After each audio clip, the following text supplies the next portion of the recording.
Channel, the Car Guy Channel. My name is Mike Hennessy. This show is all about cars and all four car guys. Get yourself a cold beer. Get yourself a cold beer, guys, because our show is... We are smoking! I'm Mike Hennessy, and you're watching the Car Guy Channel. I have an auto repair shop. I've been in the business for over 30 years. You name it, we got it, we built it, we've done it, we do it.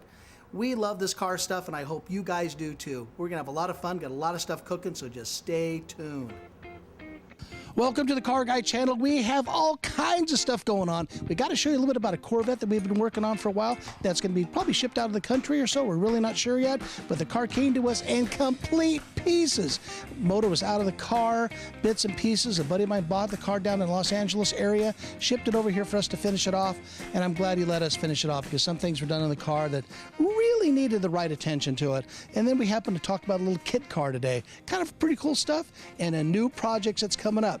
We're going to have a new episode coming up on the 1969 Dodge Super Bee that's painted all black. That's coming out absolutely fantastic. We got the red 72 El Camino coming in. We got a lot of cool projects coming up. So we'll do a couple things here. Get yourself a cold one, sit down, and enjoy the show.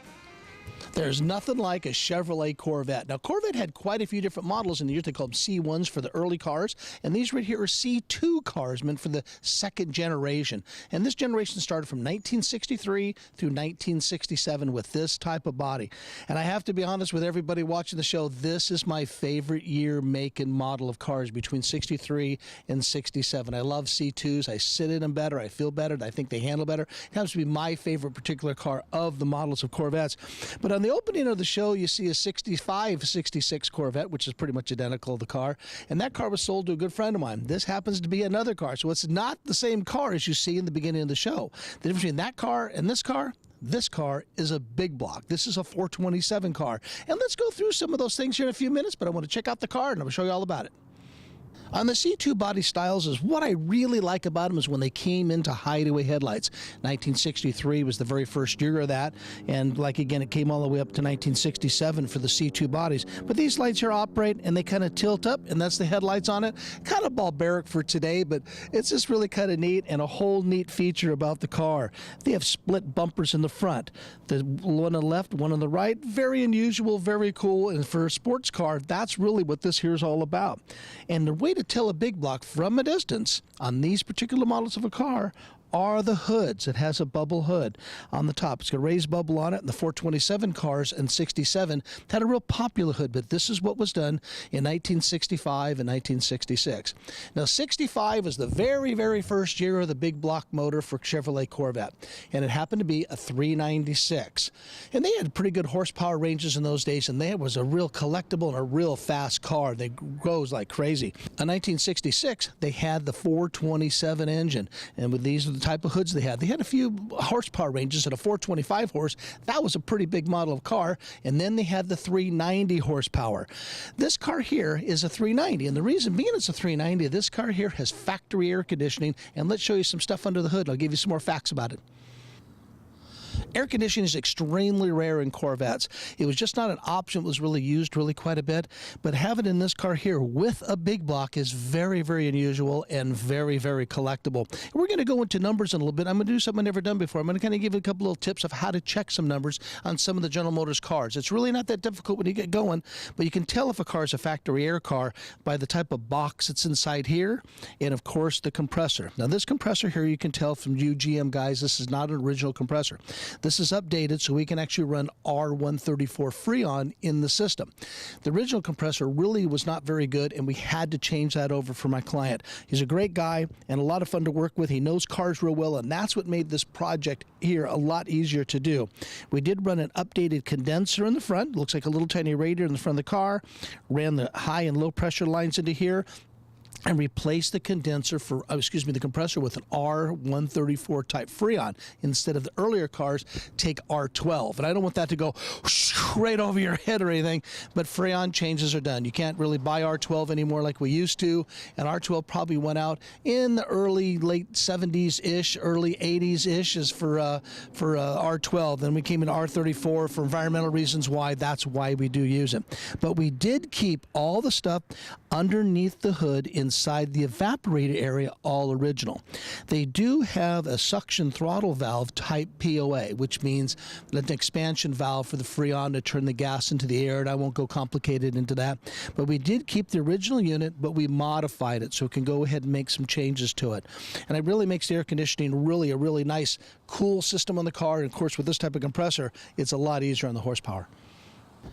Now, the air conditioning really is not as simple as I kind of made it to be, because when you're working with a car this from 1966, it's been through a few hands. When we got this car into us, this car here was completely taken apart under the hood. There were a lot of missing pieces and parts for it.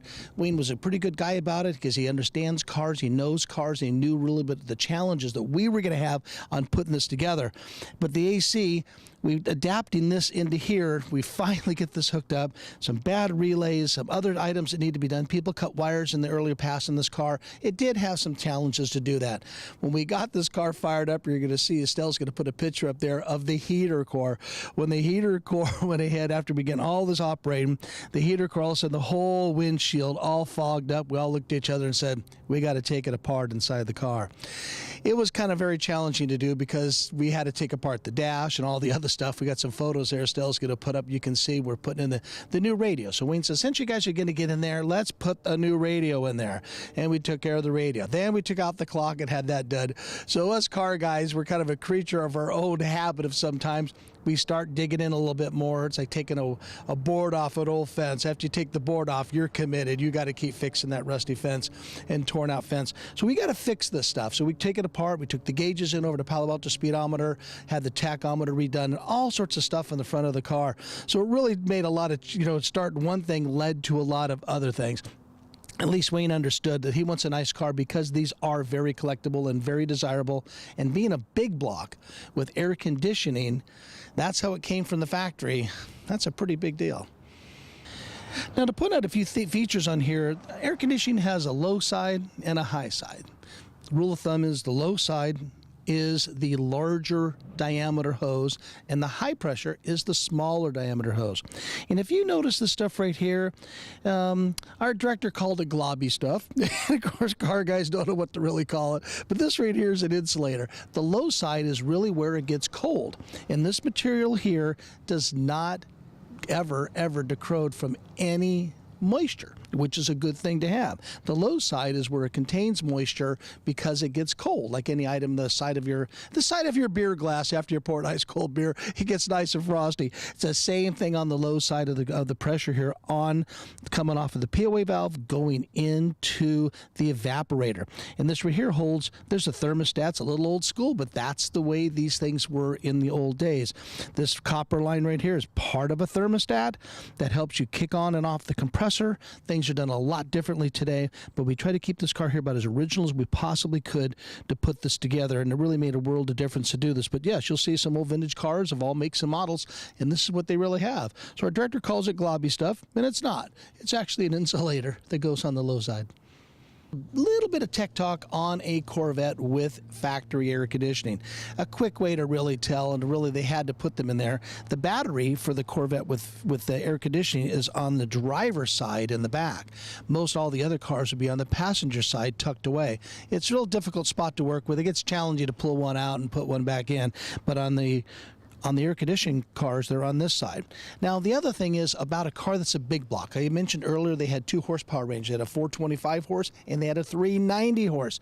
A 390 horse car can have air conditioning. A 425 horse car was not optioned with power with air conditioning. So you could not get it on that. So this car happens to be a factory 390 horse with factory air. We're going to go over some number stuff here in a second, but I want you to check this out. Now let's talk about numbers for a little bit. Everybody talks about number matching cars and all breeds and all makes and models. Chevrolet has number matching cars big time. They covered all sorts of areas. And a lot of ways to say some guy has an original big block car. Well, this car here really is an original big block car, but this car does not have the original big block that came into it. They say, really, how do you really know? Well, there's telltale signs if you know what you're doing and what you're looking for on a car. But let's talk about the numbers and how do you really look at the numbers of these cars. The very first thing you want to go for is the date casting number, the day that motor was casted. And if it goes to those books that go ahead and decipher these books, will decipher all the numbers for you on there, and it will tell you in the center really how it really works. And the very first date, it comes up with the year. The year would be, let's say this is a 66, the very first letter should be a 6.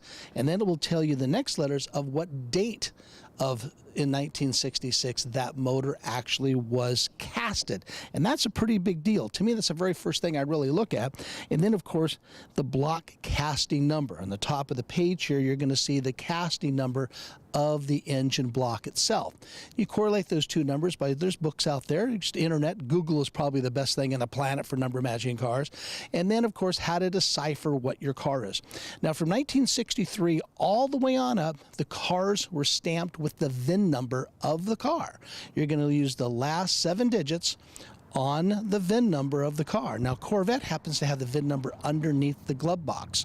That's where they're put. They're not put under the hood. They're not put in the windshield. They're under the glove box and they're riveted on. And that's a little stamper. It will tell you really all about the car. You can decipher the numbers, and we don't want to go through in the show. We don't want to really bore everybody because it can get boring. But for Corvette enthusiasts, Chevrolet enthusiasts, that's part of the hobby of this. And it doesn't mean the car's wrong. I've seen people say the car, that's all wrong. That's not right. They are General Motors parts. They are workable parts. They weren't really the part number that is correct far as the books say the part number should be. These are the number matching. NCRS takes that to a whole new level, but that's part of that hobby.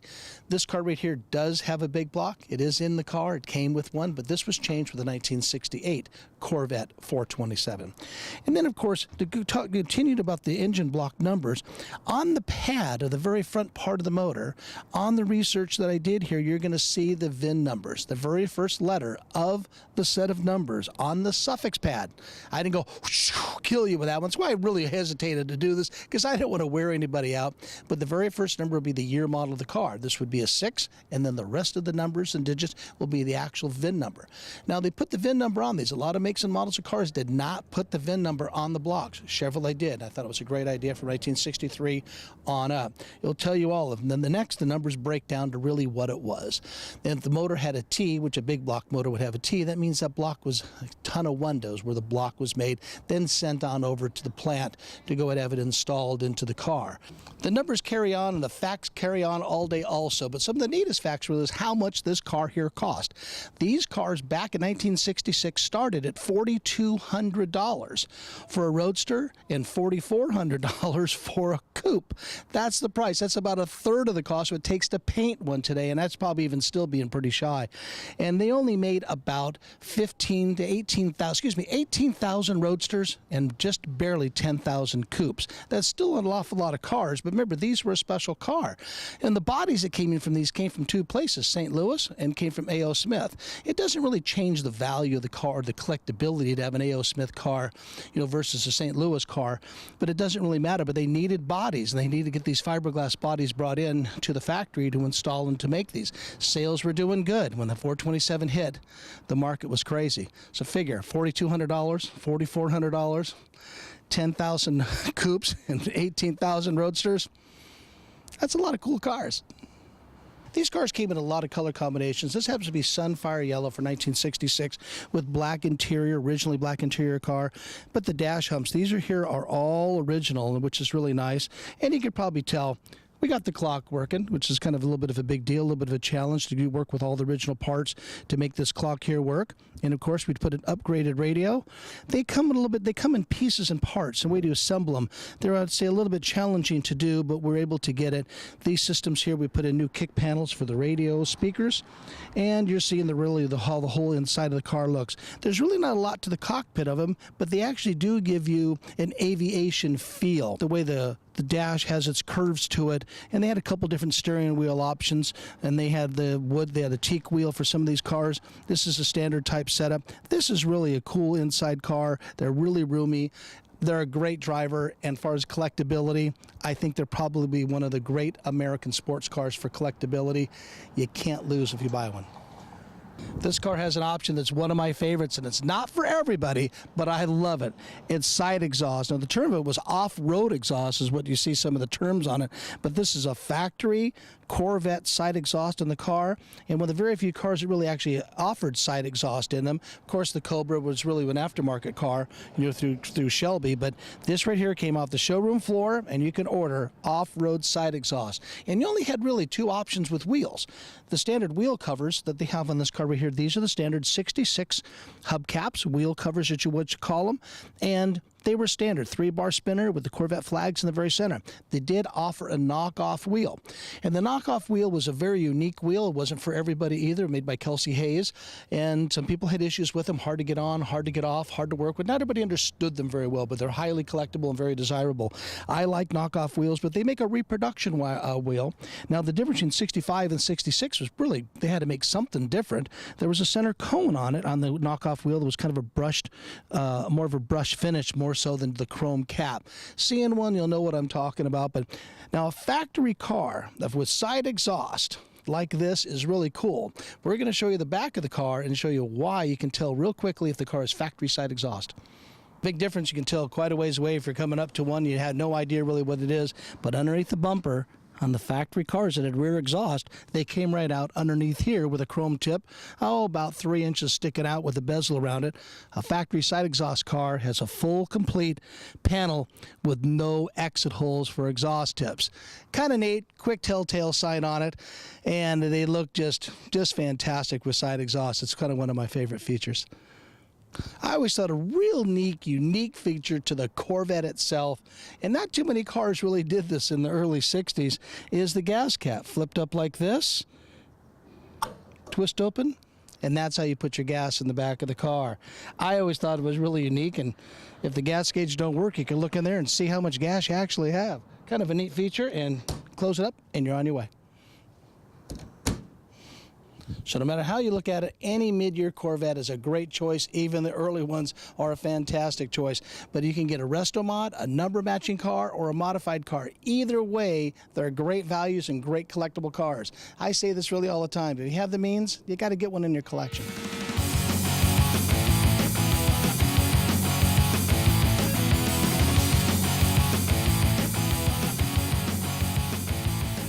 What do you got? I got a 72 Chevy pickup. I put a lot of work into. I've been doing body work. I've been doing the motor work. It's running pretty good. And the guy said you got a 64 Chevy? My best friend's got a 64 Chevy. That's pretty cool. I've been working on since probably sophomore year in high school. Two-door hardtop? It's a 4-door. And 4-door. I got some 4-door 57 Chevys in my collection 4-door's now. the way to go, really. 4-doors work when you go out. If you trim them out, kind of cool. Hey, one of the shows we did a wagon for a guy. These guys are in kind of like a club. Pontiac station wagon, 4 doors. Because the two-door hardtops, the convertibles, let's face it, they're almost unbuyable. They're getting tough. Well, for the average guy, I mean, that's a lot of dough to start spending and stuff. It's like the Del Rey.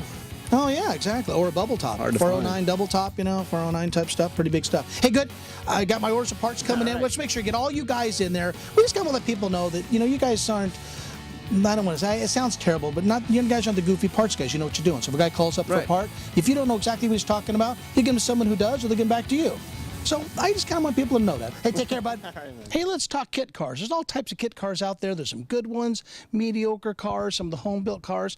But this happens to be a factory kit car. There's some factory Cobra cars out there. And there's a lot of good ones, like I was saying, too. These are actually a very, very good, what I call a kit car. There's 135 of these actually built.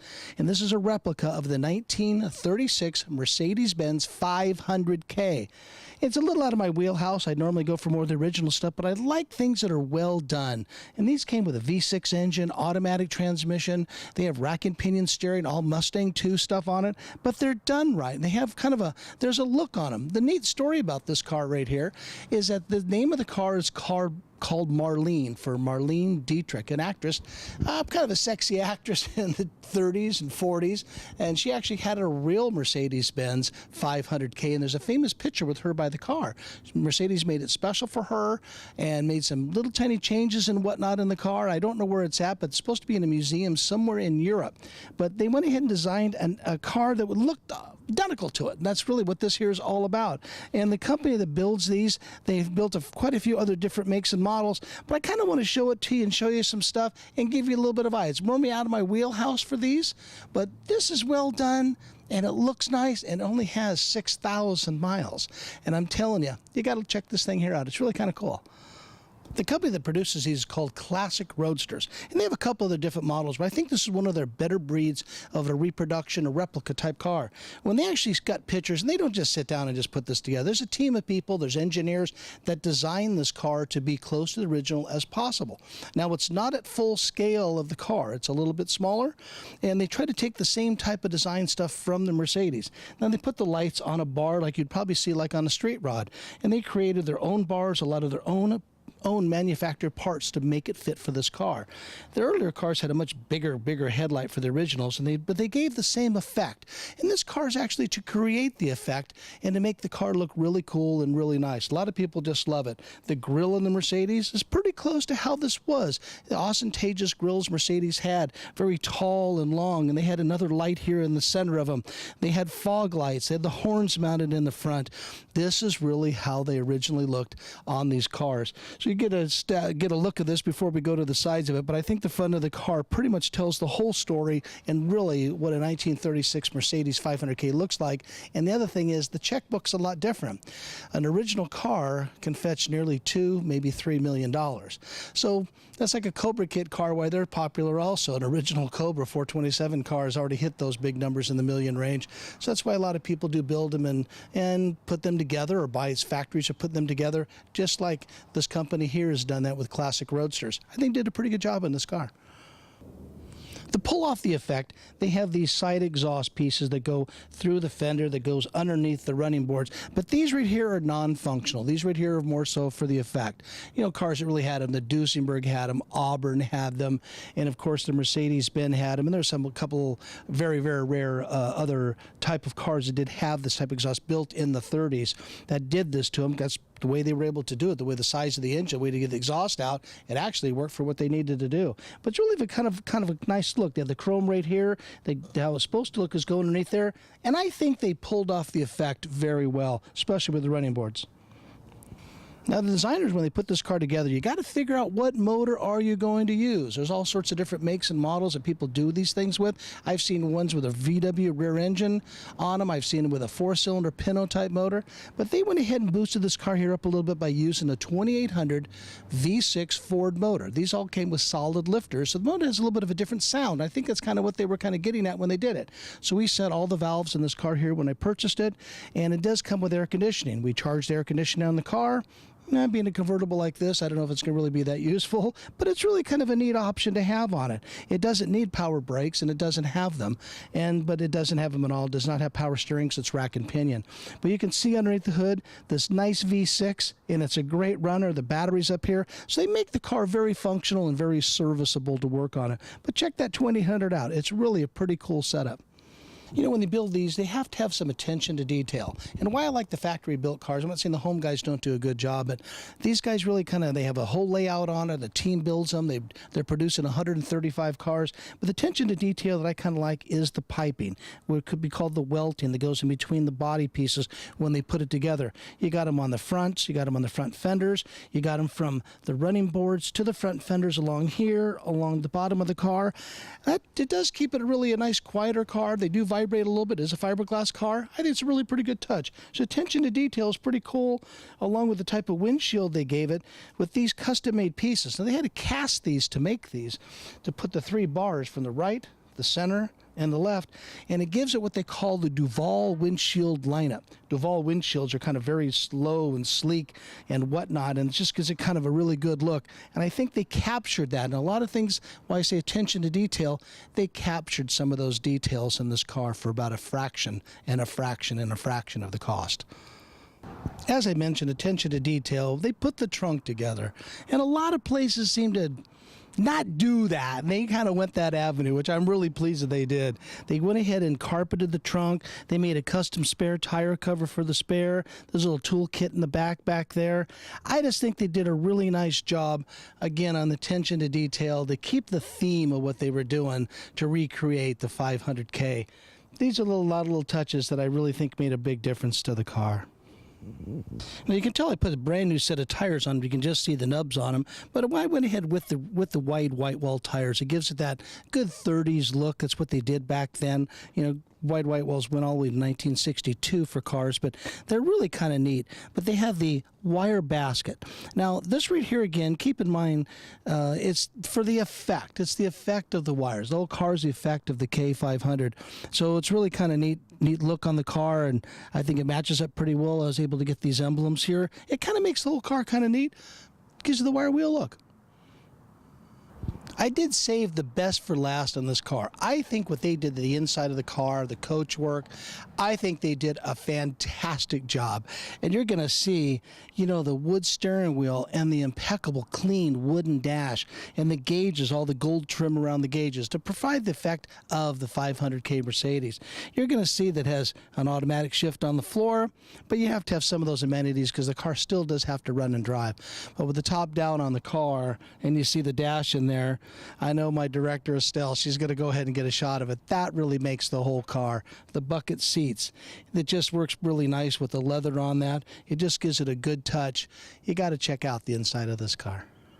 There's one feature on this car that's fantastic, guys and gals, that I think is really cool, and you should look into it if you've got a special interest car.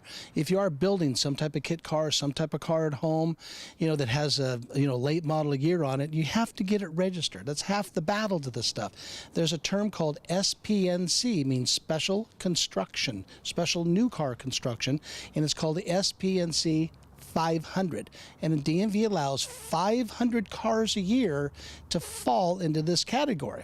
You see we have the 500 sticker underneath the carburetor, and we have the special label from Department of Motor Vehicles. This car does not require a smog to register the car in the state of California. Any other state that wants to feels that the car does need a smog, this car is exempt all through the country, especially in California, for the SPNC 500. Check it out, look into it if you're building a special car, and that's a big part of the reason why I had the car in the show. Here's going to be a car coming up on the show here pretty soon, which is a great project. It's a mother, father, son, and grandpa was involved in a lot of the work in this car. I actually sold him the car originally, and we shipped it all the way over to Oregon. They did a lot of work on it. Will's granddad did some work on the car, the engine, the transmission, put it back in the car. They had a painter paint it. They did a lot of work over in Oregon, put it back in a trailer, sent it over to us to finish up a lot of the things, some of the wiring. And actually, Debbie did some of the wiring in the car herself. God bless you, Debbie, if you're watching the show. I'm proud of you. You did a lot of pretty cool stuff. But we're doing the finalized stuff to finish this car here off. And check out really what we did. It has a Dodge 360 in it, 4-barrel carburetor. This car's got disc brakes on the front, has power brakes, we got power steering, and Will picked out some colors. And I really wasn't sure how it's going to look until you get it together. And that's what I love about the car guy world. This car here is done in kind of a really neat green. It's kind of a good green. I don't know what the name of the green is. Use your choice. Maybe Will might have a name for that. And of course it has silver, which is a kind of a dove gray type color interior. It blends perfectly. We're putting air conditioning in, a lot of power stuff. Stell's going to go around this car, but you're going to see a full episode on this car in the next turnaround. I hope you enjoyed the show. We kind of covered a lot of stuff, and I hope the number game on the Corvette just didn't go over anybody's head. But you car guys and gals that know that that's what part of this hobby is all about, and what we do, and that's part of the fun of what we got going on. You're going to see the Green Project coming up pretty soon in one of the few episodes. We got a lot of cool stuff happening for this year. God bless you, and see you guys next episode.